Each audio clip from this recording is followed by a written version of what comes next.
자, 루소 7번째 강의입니까? 예.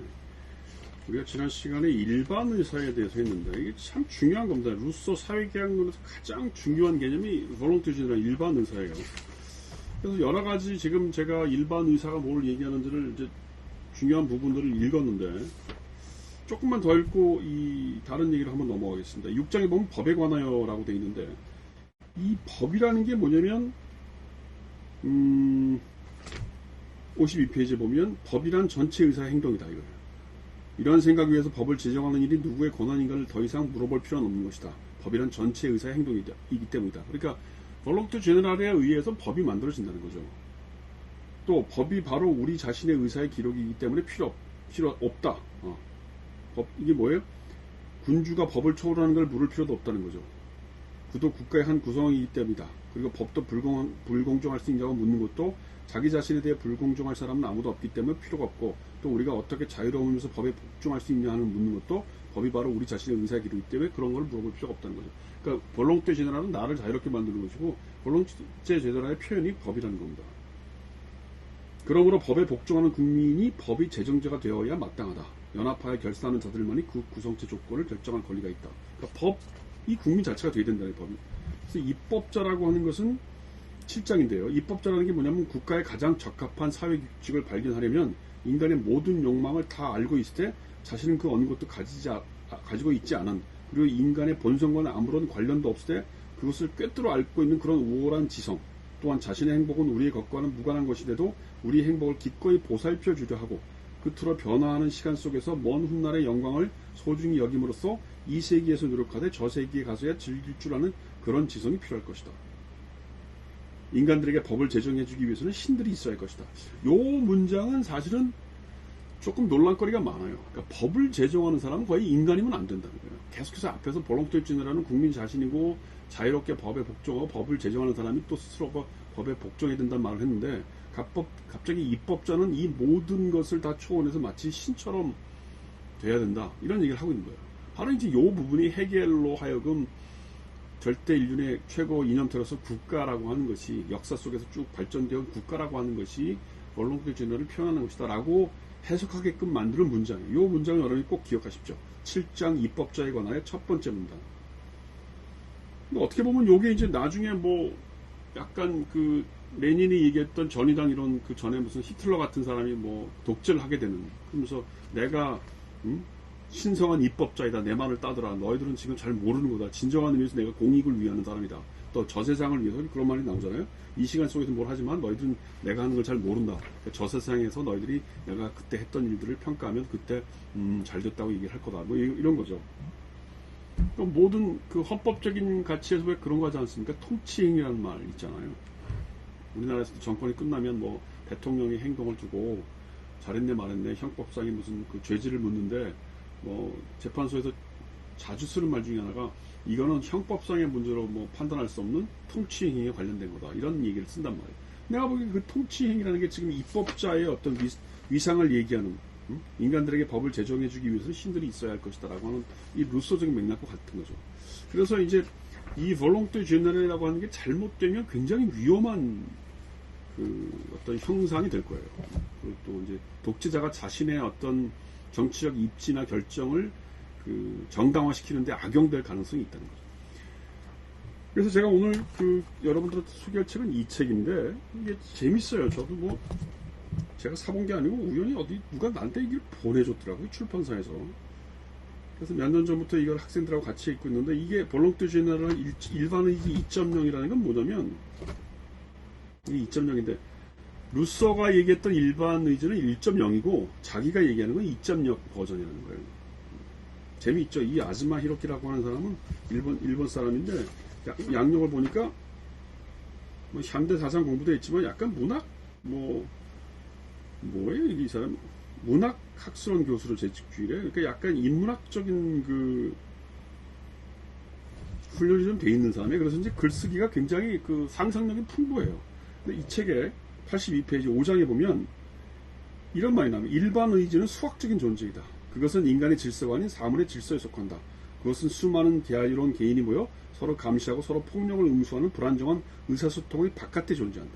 따라서 그것은 민주주의라는 말에서 사람들이 떠올리는 유권자가 꾸준한 논의를 통해서 합의하는 등과 같은 이미지와 동떨어진 것이다.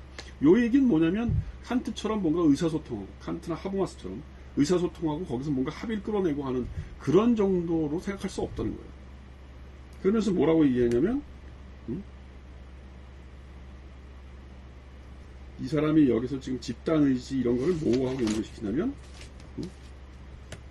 인간의 욕망의 표현들을 데이터베이스화해서 그걸 축적하자 그 얘기예요. 의지와도 무관한 것처럼 보인다. 85페이지. 하지만 루소의 일반 의지라는 개념도 상식적인 의미에서는 정치나 의지로부터 동떨어져 있다. 따라서 필자는 이제부터 이 데이터의 축적이야말로 현대사회의 일반 의지라고 주장하고자 한다. 그러니까 개인이 하는 트윗이나 체크인이나 여러 가지 의식적인 행위들 있잖아요. 뭐 책을 산다, 옷을 산다, 뭐 영화표를 산다. 그다음 뭐 나중에 이제 정치에 대한 투표도 다 그걸 데이터베이스를 축적하겠죠. 그래서 이게 무의식적인 욕망의 패턴이 생긴다는 거예요. 그거를 가지고 이 사람은 일반 의지로 생각해 보자는 겁니다. 우리는 그런 시대를 살고 있다. 일반 의지란 데이터베이스를 의미한다는 것이 앞으로의 논의에서 핵심이 되는 주장이다. 85페이지입니다. 대단히 재미있는 나름대로의 가설이고 주장이에요. 저는 그래서 그러니까 뭐 계속해서 뭐 페이스북, 유튜브, 트위터 여러 소셜 미디어들이 소비자의 말들을 수집하고 분석함으로써 브랜드의 가치를 추종하는 뭐 우리가 이제 그 소셜 커머스 얘기를 많이 하죠. 근데 그런 것들을 통해서 이 어떤 사람들에 대한 욕망이 어디로 가고 있는지를 분석할 수 있다는 거예요. 그런 의미에서 그걸 잘 분석하면 일반 의지가 뭔지를 알 수 있다는 거죠. 그래서 이 사람은 우리가 살고 있는 사회를 총기록 사회라고 하는 말로 표현하고 이 사회에서는 사회 구성원의 욕망의 이력을 본인의 의식적이고 능동적인 의지 표명과는 관계없이 조직적으로 축적하여 이용이 가능하도록 만드는 사회를 바로 총기록 사회라고 하는 거예요. 그래서 이때 사람들의 의지는 사물 데이터로 변환된다는 겁니다. 수학적인 존재로 변환된다는 겁니다.